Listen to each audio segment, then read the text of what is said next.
Hello, hi. I hope you're having a good day. It's been a while. Made a video, and here I am. I was going to review each one of these every time I saw them, but then now it's just such a humongous list. I can't be asked to make like one video for each of these because it's a lot. So here are a few things that I'm going to be reviewing. I probably put it up on a screen, and I put timestamps for you to jump to if you're not interested in one of the movies or the books that I'm talking about. Let's get into it. The last month I did I watched a lot of things, but like these are the ones that I really want to talk about. So the first one that I watched was called Columbus. It's I found it out as usual by Chris Tuckman under the overlooked and underrated films of this year of 2018 or 17 or something like that. I found out that this movie was directed by a dude that makes video essays on Vimeo, and I was like, what the fuck, this is so cool. And I checked it out, and it's amazing. It's so cool. Like the way its cinematography works is that you will have like an entire wide shot, but the people are just concentrated in like tiny areas, or it's never directly shown. Like their expressions or the things that happen are usually reflected on a mirror, or like the you're very conscious of the space that it's in, that it is filmed in, and it is very slow paced, but it's worth a watch if you're into artistic movies or even just movies. And it also kind of depicts the way Eastern culture works with their father-son relationship and everything. So this movie is basically about a dude that has his father in the hospital and he's not doing very well. This is a very classic Korean family, and his dad is an architect, and he's a very famous architect. He comes down to Columbus to visit him, and this girl is a librarian that was going to attend this architect's talk, which she couldn't. And then they meet and they have conversations, and it's beautiful. Like it feels like you're around trees when you watch it. That's how it feels. And it's something that it's just so refreshing and nice. So I totally recommend it.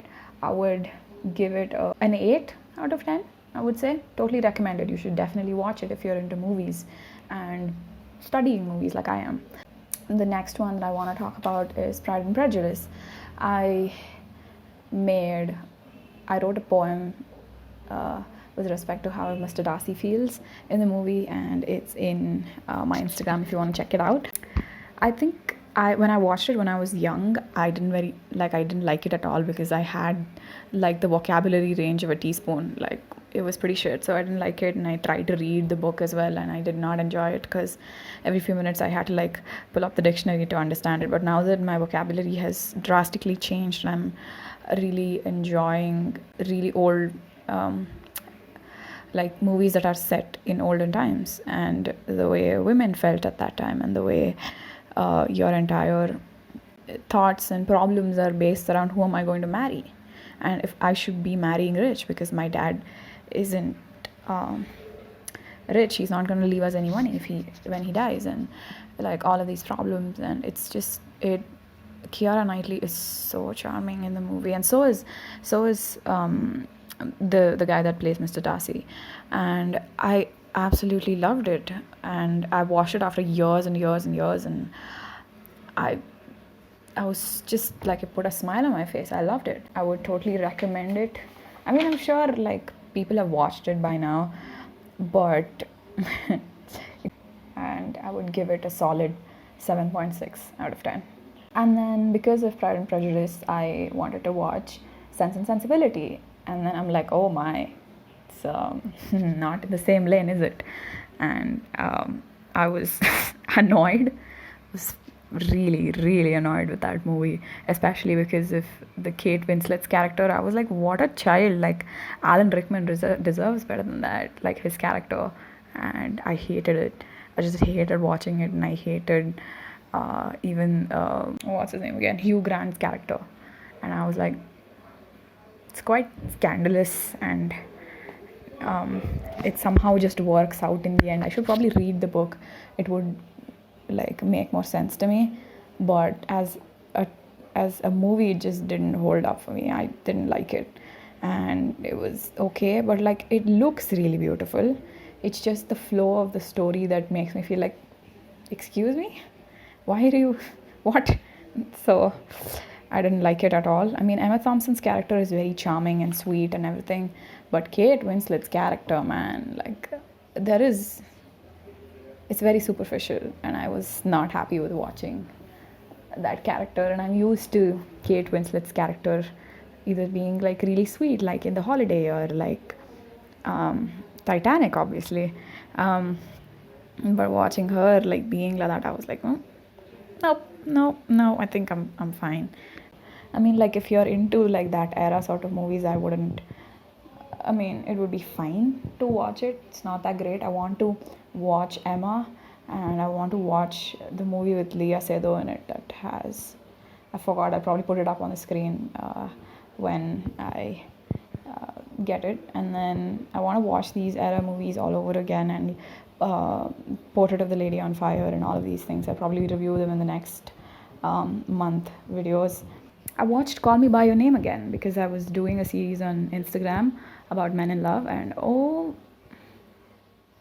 Timothy Chalamet is, he just looks so amazing in that, and the whole setting is so beautiful, and you can see these two men falling in love with each other and the tension, and it's just, I mean, it's been talked about before, like everybody's spoken about it, but I was just more than happy to rewatch it just for the series that I was doing on Instagram, and I loved it. Like I absolutely loved watching every moment of it, and suddenly like, but I think it also like, it's although you know that it's coming, that Oliver has to leave in the end. Oh, spoiler alert, by the way.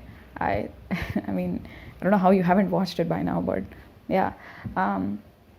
In the end, when he leaves, it's just, you feel like shit for Elio, and even the phone call is just heartbreaking, and I just, oof, it was painful, and I definitely recommend it. If you've already seen it, see it again. It's a pretty good movie. I love it. I love how charming the movie is, and I think people don't talk about this enough. The ending scene with Elio's father, that was a great scene for me. I loved it. Like I wanted to write everything that he tells in that particular scene. I just wanted to write it down and like give it to anybody that's young and is wants to be in love, or is in love, or going through a difficult time in love, or like just accepting who you are and everything. It was a great scene for me, and like that scene made me like, it just gave me such a warm hug. And yeah, for me to imagine that in 1983 parents with that sort of mindset just made me happy, I would say, really happy. So the next thing that I watched was Harry Potter and the Order of Phoenix. I wanted to make a video essay on it about how like the transition into adulthood is shown in the movie. It was painful to get through, but like it was the second movie I watched because I didn't watch the movies in order at all when I was young. I don't know why. So my mom got Harry Potter and the Chamber of Secrets on her laptop, and me and my brother like watched it every single day for like a month when I was in 8th grade, and I loved it. That's how I got into it. And then I was on the hunt for the other parts, and at the time I was only able to Google them. I wasn't able to like get the movies or anything, so it was on Movies Now. It was on Movies Now, and Order of the Phoenix was the one, and I'm like, oh damn. And I remember just being in a lot of pain when I watched it, and it wasn't the most my favorite movie at the time, because like Chamber of Secrets and Sorcerer's Stone was just so lighthearted and amazing. I mean, not entirely lighthearted, but like for a kid that was what I wanted from the fantasy world. And now looking back, I think the dark tones are just so beautifully constructed, and I just absolutely love it. And I just love the way even the angst is handled, and the way he snaps at Ron in the beginning, and then slowly when he takes up the leadership to teach everyone and how to defend themselves. You see him like it lightening up his mood and giving him a purpose, and him finally being able to connect with people other than just Ron and Hermione, and like learning to rely on them. It's just so nice. And like rewatching it, and like Sirius Black's death, like that I think it got to me, and I had to reread the whole book again. And by the way, the audiobook for Harry Potter series is amazing because it is narrated by Stephen Fry, and I don't know, he's the world doesn't deserve him. He's just I don't know, he's a warm hug to the world, and I loved listening to him, and I thank my friend that gave me that. And yeah, it's a good movie, and especially rewatching it after all these years, I couldn't, and I cried, and it was great. I think I would give it a solid 8.5. It was amazing to rewatch it, and to look back on things that I didn't like back then, and to being fascinated by it now. I also watched a couple of TV shows. So I watched this Korean drama called Itaewon Class. I probably put it up on the screen. I pronounced it wrong. Please excuse me. I watched it. I mean, I watched a K-drama after like a year and a half. I hadn't watched any because I was like, this over dramatic thing is not mine. And I rewatched it, and I'm like, oh wow, I realized why I stopped watching them. I like the way it handles like the new things, like social media being a job, and kids these days being like really clever and being able to help people that are still in the old mindset to come up and like do well even in this. Like there's a particular character that helps this dude that wants to open a pub, and like elevates it and like brings social advertising and things like that, which was awesome. And like there's another black guy in the series that is really handled. I mean, I wouldn't say it well. I would say it was okayishly handled. It could have been handled better. And I like the core concept of it, but then that's where it falls apart, I think. The core is very incohesive. In the beginning, you would think, oh, what a noble man. But when you look down underneath, you're like, this is just flip-flopping, man. Like, this is not working out for me. And some of the scenes, like, they follow the although like this is a very new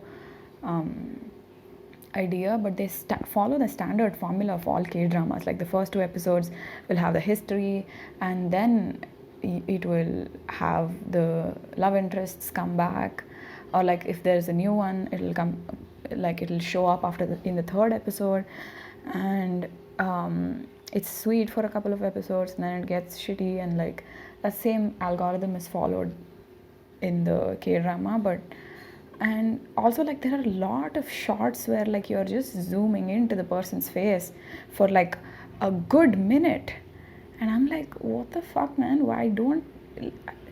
And like this happens in like every episode, and there is no reason for you to make like an hour-long episode if that's what you're going to put. Like, cut it up. It's boring. I don't want to watch it. And that's where I found myself skipping through some of the scenes. I was like pressing that next 10 seconds button on Netflix. I just couldn't be bothered to watch it. That's where it like fell apart for me. I thought, oh, fresh new take, and then I'm like, no, it's not. It's the same thing again and again. But if you like K-dramas like the way they are, then you would like it, I guess. But I didn't. I'm just bored. They need some changes there. And I have watched really good K-dramas. I think I remember watching My Mister when it came out, starring IU and that guy in Parasite. And I absolutely remember loving it. And the thriller was like awesome to watch. It's a really good TV series, and it kind of goes against genre conventions to be what it was. And I remember really liking it. But these melodramatic K-dramas are just, they don't seem like they're gonna change their algorithm anytime soon. and I expected better, I would say. Find the Kim Dami's character pretty charming in the beginning, but after that she kind of lost interest. I lost interest in her, and it just didn't work out for me. I would give it like a 5.8 out of 10. The next one that I watched was The Fall. This TV series, I'd heard quite a bit about it, and I'd gotten into British TV series a while ago, and I had watched Gillian Anderson. Oh, please excuse me.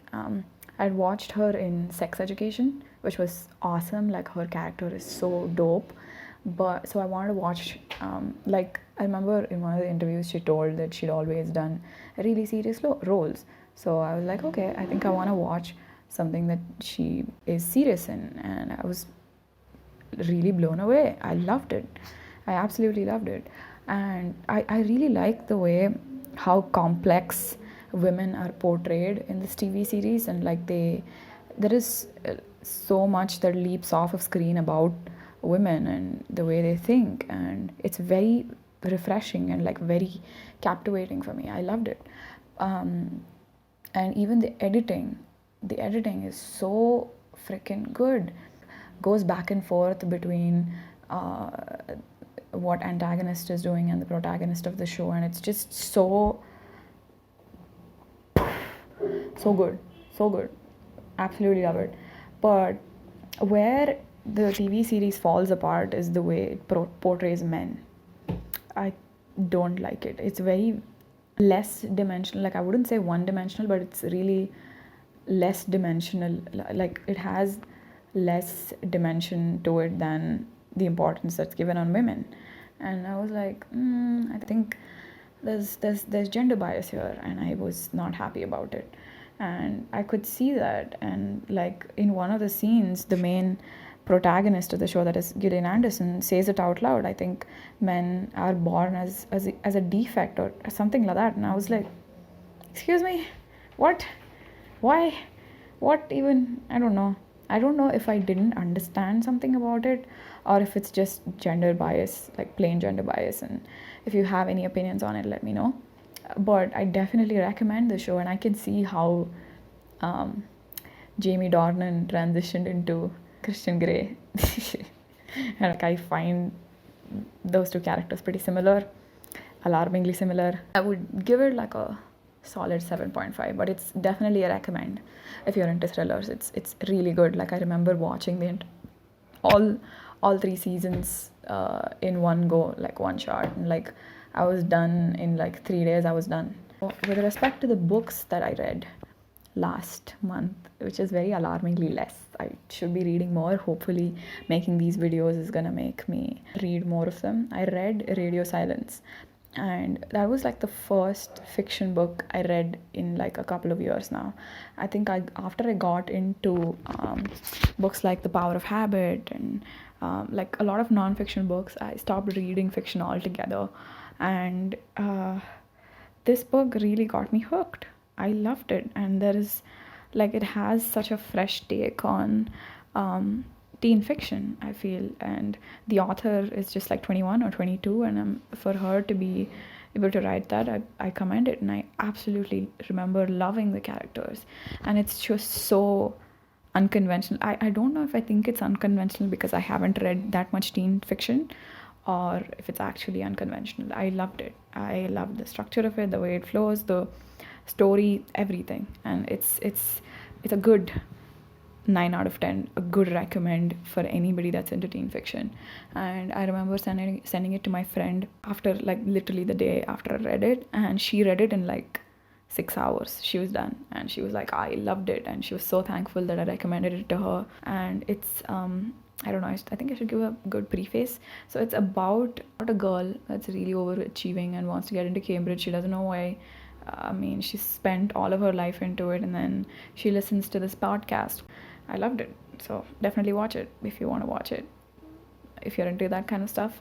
And the other books that I finished reading last month, because it took a while for me to read, I think I have a thing for Yuval Noah Harari's books. They should be read slow and consumed slowly, I feel, all of his books. And I finished reading 21 Lessons for 21st Century, and although some of them are very, like, some of the ideologies that he talks about in the book are a little bit suffocating, but they're all true. And because I've been into dystopian fiction for a really long time, a lot of mention of those books, and I'm just like, oh yay, because like the fan in me was like, oh yeah, thanks for acknowledging it and whatever. And like the future that he talks about are really important and alarming, I would say. And it just gives you a rough idea of where we would go if we don't observe and introspect what we're doing. And it's a pretty cool book to read, and I would definitely recommend it. I would give it a solid 9 out of 10. I think everybody should read it. It's a book that I would recommend to everybody, especially my generation. I think that covers everything that I wanted to talk about. That's about it, I guess. So that's all for this. That's all for this month, I guess. Also, I hope all of you are spending your quarantine well and using it for productive purposes. And I hope you have a great day. Like it if you want to, and check out my work on Instagram. I also write. I really like writing. So check out my blog if you want to check out my blog. And thank you if you got through all of this. Okay, bye.